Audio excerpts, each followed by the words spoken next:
Mari kita berdoa, Bapak Ibu Saudara. Terima kasih Bapak Surga atas kesempatan yang telah Kau berikan kepada kami. Kami mau meluangkan waktu kami sejenak untuk belajar akan firman-Mu. Roh Kudus yang menuntun kami dan juga Engkau yang mengurapi hamba-Mu yang penuh kelemahan ini, supaya biar Engkau aja yang berbicara, Engkau saja yang berbicara, supaya firman tidak hanya kami dengar tapi menjadi hidup dalam tingkah laku, sikap kami sehari-hari. Kami serahkan waktu kami ke depan dalam tangan-Mu. Dalam nama Tuhan Yesus Kristus kami sudah berdoa. Amin. Shalom, selamat pagi saudara-saudara yang terkasih. Gimana kabarnya hari ini, saudara-saudara? Luar biasa ya. Nah, sesuai dengan tema bulan kita hari ini, saya beri judul khotbah pada hari ini adalah menderita bagi Kristus. Ya. Jadi next, bahasa. Nah, saudara-saudara, kenyataannya adalah sebagian besar orang, termasuk umat Kristen, menginginkan hal-hal yang baik atau hal-hal yang enak-enak. Betul nggak Bapak Ibu? Berkat finansial, ya, berkat keuangan, termasuk kesembuhan tadi ya, yang Bu Ayu saksikan, kemudian promosi pekerjaan, kenaikan jabatan, keberhasilan dan sebagainya. Nah, tapi di sisi lain mereka tidak mau bayar harga, tidak mau melakukan hal-hal yang sulit, hal-hal yang berat, mengampuni, ya, memberitakan Injil, menyangkal diri, kose, karena berat. Jadi mereka hanya ingin menerima yang baik dari Tuhan, tapi nggak mau bayar harga, saudara-saudara. Nah, ini adalah realita yang terjadi saat ini. Nah, akibatnya, saudara-saudara, mereka gagal bertumbuh dan menjadi orang Kristen yang dewasa. Padahal Tuhan punya rencana yang besar, rencana yang indah bagi hidup mereka. Dan kebenarannya, panggilan Tuhan bagi setiap kita adalah kita menderita bersama dengan Tuhan Yesus Kristus, saudara-saudara. Dan Tuhan Yesus berjanji bahwa mereka yang menderita bersama dengan Dia akan masuk ke dalam kemuliaannya. Menderita bagi Kristus. Lalu bagaimana kita bisa menderita bagi Kristus, saudara-saudara? Nah, ada 3 hal yang bisa saya sampaikan. Jadi next. Nah, yang pertama adalah tidak membalas kejahatan orang lain. Ya. Minta tolong Bu Maria bacakan di 1 Petrus 2 ayat 23.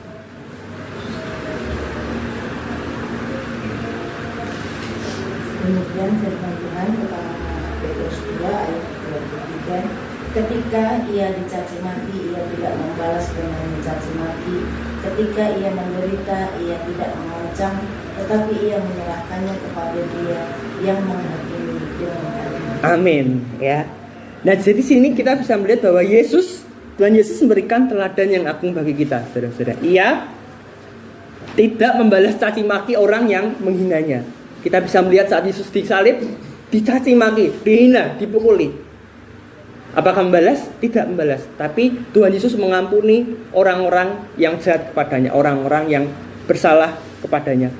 Padahal bisa saja Tuhan Yesus Kristus menurunkan 12 malaikat gitu ya, untuk bisa menghajar orang-orang yang jahat kepadanya. Tetapi kalau diturunkan malaikat, ya kita tidak bisa memperoleh penebusan, saudara-saudara. Nah, karena itu di sini Tuhan Yesus memberikan teladan agung bagi kita, yaitu tidak membalas orang yang menyakiti kita, orang yang jahat kepada kita. Nah, tapi faktanya, saudara-saudara, sikap Yesus ini kontras atau berlawanan dengan pandangan dunia ini.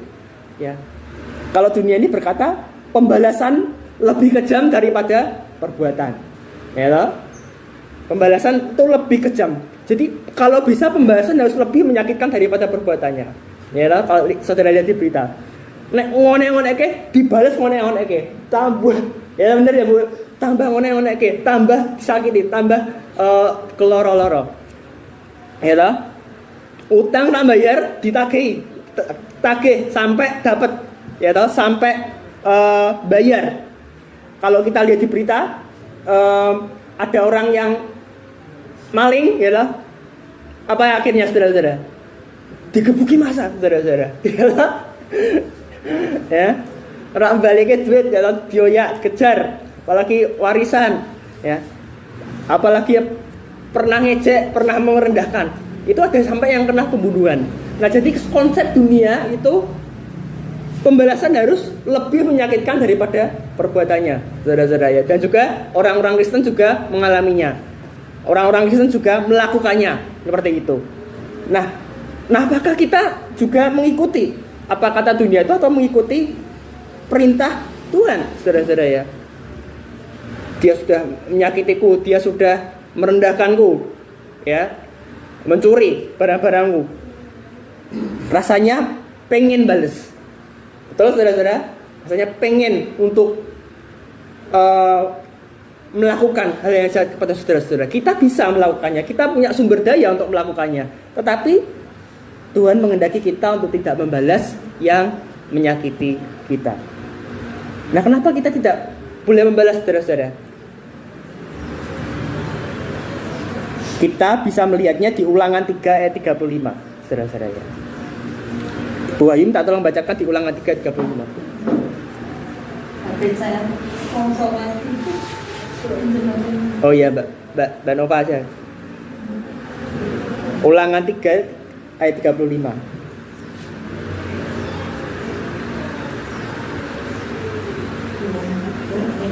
Ya.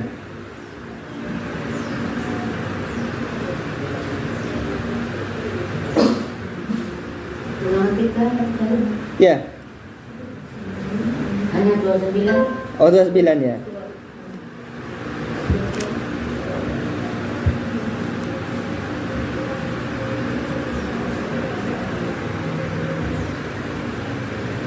Apaan ya? Ikan Pak. Ulangan 4 kok ya. Benar. Ya, maaf ya, Ulangan 32 ayat 35. Ya, salah ketik itu. Ya. Mbak. Ya. Ulangan 33 232. tak pula dendam dan pembalasan. Pada waktu kaki mereka goyang, sebab hari bencana bagi mereka telah dekat. Akan segera datang yang apa yang telah disediakan bagi mereka. Min, terima kasih Mbak Nova. Jadi pembalasan itu hanya siapa, saudara-saudara? Ya, Tuhan. Jadi kita tidak berhak melakukan pembalasan karena pembalasan itu adalah hanya Tuhan. Jadi kalau kita melakukan pembalasan berarti kita ikut campur urusannya Tuhan, ya. Jadi kalau kita dijahati, ya kan, dionek-onek gitu ya, utang harus dibayar ya, terus direndahkan, difitnah, memang sakit, saudara-saudara. Memang itu melukai hati kita. Tapi kita berusaha untuk menyerahkan semuanya kepada Tuhan, ya. Dionek-onek misalnya barang kita kehilangan, ya itu anggap aja tuh kita memberkati orang lain. Saudara-saudara ya. Ya toh, misalnya kalau barang kita hilang, dicuri orang, ya kita kan tidak bisa menghindari juga. Anggap aja kita memberkati orang itu. Ya biar Tuhan yang membalas dengan caranya, atau dijelek-jelekan. Biar Tuhan yang membalas dengan kuasanya, karena kita nggak berhak membalasnya. Karena kita bisa melihat kisah-kisah, saudara-saudara ya, baik di Alkitab maupun di dunia nyata, bahwa pembalasan dari Tuhan itu biasanya lebih mengerikan daripada pembalasan dari manusia.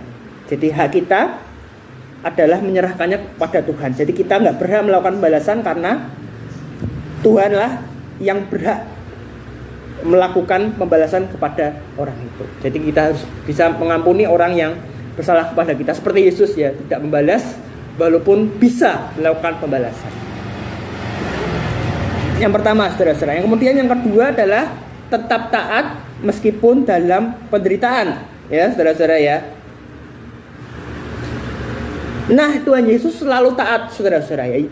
Yesus memberikan teladan kepada kita bahwa Ia selalu taat. Ia taat melakukan kehendak Bapa dan Ia taat sampai mati di kayu salib. Jadi Tuhan Yesus memiliki ketaatan yang konsisten dari pelayanannya, ya, sampai Ia mati menyelesaikan misi dari Bapa, yaitu untuk menebus dosa umat manusia. Nyataannya adalah sebagian besar orang mungkin bisa taat di waktu yang baik, ya. Kalau diberkati, sehat, ya, bisa melayani, aktif kegiatan, aktif gereja, aktif melakukan kegiatan gereja yang rohani. Nah, tapi bagaimana kalau keadaan kita sulit, saudara-saudara ya? Kurang sehat, ya, sakit, ya, misalnya seperti yang dialami oleh Bu Ayu tadi, ya, nggak mudah, ya, masalah di keluarga kita, masalah finansial, belum lagi masalah di pekerjaan, itu adalah hal yang tidak mudah, saudara-saudara. Ya kan, bisa nggak tetap beribadah walaupun 2 atau 3 orang yang ikut beribadah, ya kan? Apalagi yang ikut jam doa ya, kayak gitu ya. Nah, ikut jam doa cuma 2-3 orang. Bisa nggak tetap mau beribadah? Ya. Bisa nggak tetap memuji Tuhan? Tuhan baik, Tuhan luar biasa, ya. Saat kita kesusahan, saat dompet kita menipis, gitu ya. Nah, itu adalah tantangan, saudara-saudara ya. Jadi kita harus taat dalam segala situasi. Karena itu Tuhan Yesus mengajari kita bahwa ia taat meskipun dalam penderitaan. Artinya justru di saat kita mengalami kesulitan, saat kita mengalami kesusahan, situlah Tuhan menguji iman kita, menguji karakter kita, apakah kita tetap taat kepada Tuhan. Ya, karena mudah sekali untuk kita taat di situasi yang mudah. Karena situasi itu yang mengkondisi kita untuk taat. Tapi di sini Tuhan mau kita untuk bisa menunjukkan ketaatan kita di situasi yang sulit, di situasi yang menantang. Nah, kalau kita bisa lulus ya di ujian yang sulit, lulus, Tuhan akan memberikan kita berkat, ya kan? Berkat, dan juga Tuhan akan menuntun kita ke ujian yang selanjutnya. Itu saudara-saudara. Tetap taat meskipun dalam penderitaan. Seperti Kristus tetap taat meskipun mengalami penderitaan, mengalami kesusahan, mengalami salib, ya, dihina. Kita harus bisa taat di dalam segala situasi, khususnya di situasi yang sulit. Pasti dalam situasi itu pasti ada rencana Tuhan di dalam kehidupan kita sehari-hari. Yang kedua, saudara-saudara ya. Kemudian yang ketiga adalah tetap bersukacita di dalam Allah di tengah penderitaan. Ibrani 12 ayat 2.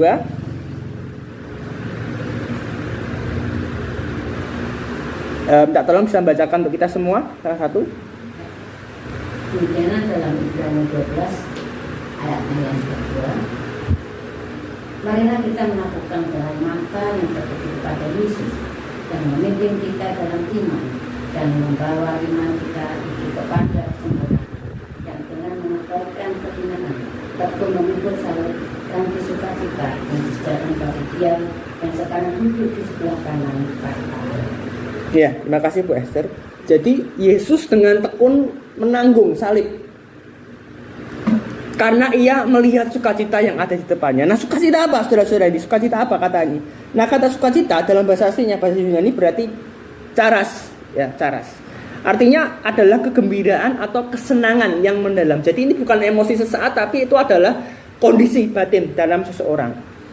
Nah, lalu kenapa kok bisa sukacita ya? Kayak gitu kan. Walaupun penderitaan loh. Kristus mengalami penderitaan, kok bisa ya sukacita ya? Nah, kenapa Kristus mengalami sukacita?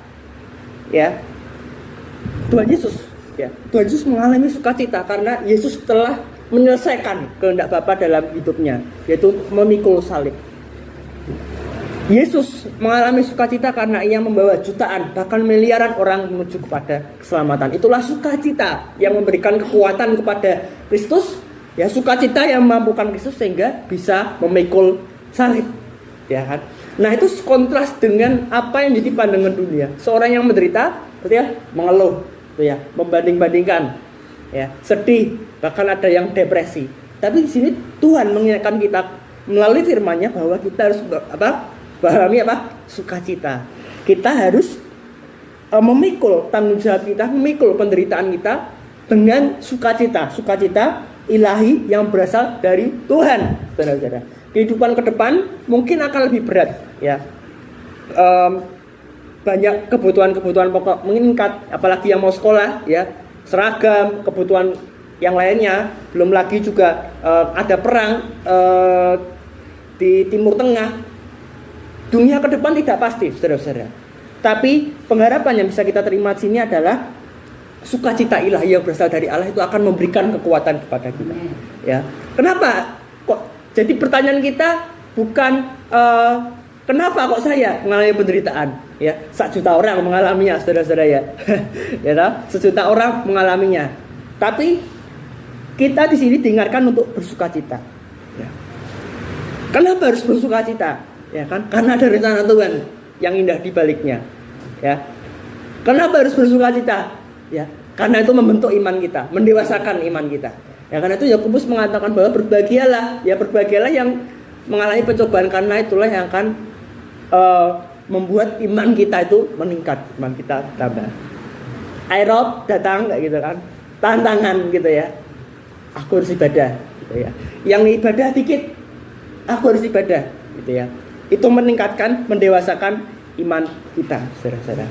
Jadi kalau ada penderitaan, ya hadapi dengan sukacita, hadapi dengan senyuman. Jemaat yang hadir sedikit, kita hadapi dengan senyuman, sukacita. Bisa bertemu dengan Bu Esther misalnya, bisa bertemu dengan Bu Maria. Itu adalah sebuah anugerah dari Tuhan. Jadi saat kita memikul penderitaan dengan sukacita, maka kita akan dimampukan untuk mengalami penderitaan itu. Kita bersukacita karena ada rencana Tuhan di baliknya. Kita bersukacita karena itu penderitaan itu meningkatkan, mendewasakan iman kita. Kalau sejarah gereja, kita bisa ambil sejarah gereja bahwa justru iman-iman jemaat itu bertumbuh di situasi yang sulit, saudara-saudara. Mereka dikejar-kejar, ya. Kalau saudara-saudara baca di Korea Utara ya, saudara-saudara ya, bukan Korea Selatan ya. Korea Utara itu orang-orang Kristen ya, sembunyi-sembunyi baca Alkitab. Ya, berdoa sembunyi-sembunyi. Tapi iman mereka bertumbuh, saudara-saudara ya. Iman mereka bertumbuh. Ya, Injil menyebar ya, karena sukacita ilahi. Mereka dimampukan karena ada pengharapan ke depannya. Mereka disiksa tidak apa-apa, tapi mereka mendapatkan tempat di kerajaan surga. Itulah sukacita yang memberikan kekuatan kepada kita. Nggak apa-apa aku menderita di dunia ini, ya, paling 20 tahun lagi, ya. Tapi aku mendapatkan tempat surga. Aku mendapatkan sukacita yang kekal bersama dengan Tuhan Yesus di surga. Itu adalah pengharapan sukacita kita, karena di dunia ini memang dipenuhi dengan penderitaan, susahan, karena dunia ini sudah terkutuk, sudah jatuh dalam dosa. Dia saudara-saudara ya. Jadi supaya kita bisa menderita bersama Kristus, bagaimana caranya? Pertama, tidak membalas kejahatan orang lain yang melukai kita. Pembalasan hanya siapa, saudara? Hanya Tuhan. Yang kedua adalah tetap taat meskipun dalam penderitaan. Pasti ada rencana Tuhan di balik ya. Yang ketiga adalah tetap bersukacita di dalam Allah di tengah penderitaan, karena itulah yang memampukan kita. Jadi kalau penderitaan, ya kan, susahan, hadapi dengan senyuman. Ya, karena Tuhan pasti memberikan kekuatan kepada kita. Kemudian yang menjadi perenungan kepada kita adalah, masihkah ada dendam di hati kita kepada orang yang bersalah kepada kita? Keluarga, orang-orang, teman-teman kita, ya, orang-orang sekitar kita. Tuhan menghendaki kita untuk bisa mengampuni dan juga tidak membalas kejahatan kita. Mari kita serahkan pembalasan itu ke tangan Tuhan. Apakah kita tetap taat di situasi yang sulit, ya, atau justru kita mengeluh, kita tidak mensyukurinya, ya. Padahal di situasi yang sulit itu justru disitulah kesempatan bagi iman kita untuk bertumbuh di dalam Tuhan. Mari kita melalui momen ini kita mau untuk menyerahkan semuanya pada Tuhan. Kita berusaha untuk tetap taat bahkan di situasi yang sulit. Di next. Ya, jadi apa yang bisa kita lakukan? Ada 3 saja, saudara-saudara ya. Pertama, jangan membalas kejahatan. Pembalasan adalah hanya Tuhan. Ya. Yang kedua, tetaplah taat apapun kondisi dan situasi dalam hidup kita. Dan yang ketiga adalah tetap bersukacita di tengah penderitaan. Ingat ya saudara, JTT ya. Jadi jangan membalas kejahatan. Ya. Ya, JNN gitu ya. JNN paket ya. JTT, jangan membalas kejahatan dengan kejahatan. Ya. Tetap taat.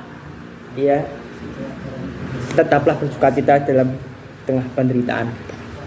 Nah, saya menutup kesimpulannya khotbah ini.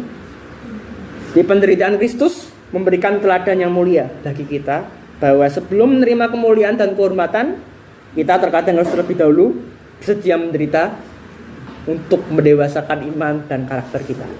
Ya, sebelum Kristus menerima mahkota, sebelum Kristus duduk sebelah kanan Allah Bapa, ia menerima salib, penderitaan. Dan setelah itu Tuhan Yesus dimuliakan, dan kita pengikut-pengikutnya pun juga akan dimuliakan bersama dengan Dia kelak. tapi kita harus menderita bersama dengan kita di dunia ini. Penderitaan ini singkat, saudara-saudara ya. Cuma 70 tahun menurut Alkitab. Ya. Bagi saudara-saudara yang lebih tua, lebih senior, mungkin tinggal sebentar lagi. Ya. Check out-nya ya. Check out-nya tinggal sebentar lagi ya. Tinggal 10 tahun. Tapi tetap semangat ya Bu Esther ya, Bu Nani ya toh, Maria. Berarti kalau kita masih diberi kesempatan, berarti masih ada tugas yang belum kena. Ya toh. Pokoknya belum mati ya toh. Maaf ya bahasa. Nek belum dipanggil Tuhan. Nek belum dipanggil Tuhan berarti penyebabnya yang pertama tugasnya belum selesai. Ya toh. Yang kedua berarti Tuhan masih kasih kita kesempatan. Nah, itu. Ketobatan. Karena saudara-saudara kita bisa melihat yang muda-muda aja panggil Tuhan. Padahal orang baik loh.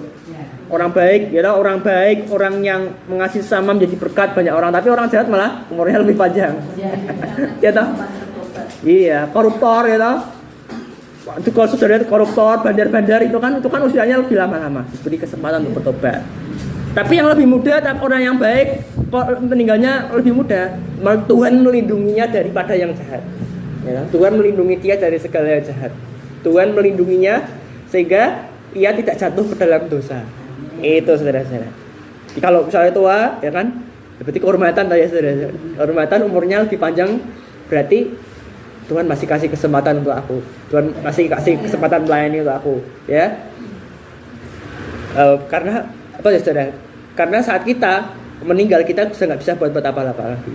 Kalau kita lihat ya kunjungan ke saudara-saudara kita yang meninggal ya kan sudah terbujur kaku itu sudah nggak ada kesempatan untuk berbuat. Jadi setiap saat kita masih hidup kita gunakan kesempatan kita untuk melayani Tuhan, gunakan waktu yang ada juga untuk perbaiki diri kita.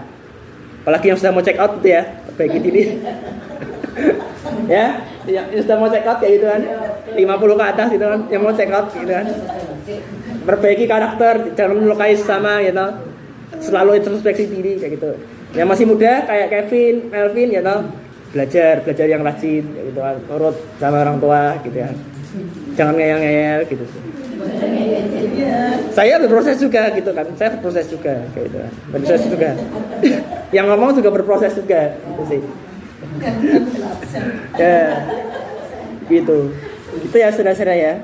Semoga ini jadi berkat bagi kita semua supaya kita tetap taat, tetap bersukacita ya saudara-saudara dan tetap belajar untuk mengasihi dan mengasihi sesama. Ya, mari kita berdoa.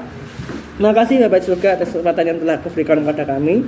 Kau telah mengajari kami melalui teladan-Mu Tuhan Yesus Kristus. Kau taat kepada Bapa, Engkau tidak membalas kejahatan yang diperlakukan padamu. Engkau juga bersukacita walaupun menanggung penderitaan demi kami, supaya kami dapat memperoleh hidup yang kekal di kerajaan surga. Ampunilah kami jikalau kami terkadang mengeluh, kami terkadang masih menyimpan dendam pada sesama kami. Tolong kami memberikan pengampunan Roh Kudus. Dan firman sudah selesai disampaikan, Roh Kudus kiranya Engkau yang meteraikan sehingga firman menjadi nyata dalam kehidupan kami dan berbuah lebat 20, 30, 50 kali lipat, bahkan 100 kali lipat. Terima kasih Bapa dalam surga. Sudah selesai, Roh Kudus kiranya Engkau berkarya melalui hidup kami.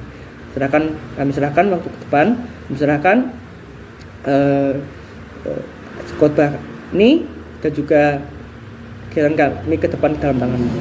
Doa-doa ini kami serahkan dalam nama Tuhan Yesus Kristus dengan ucapan syukur. Amin.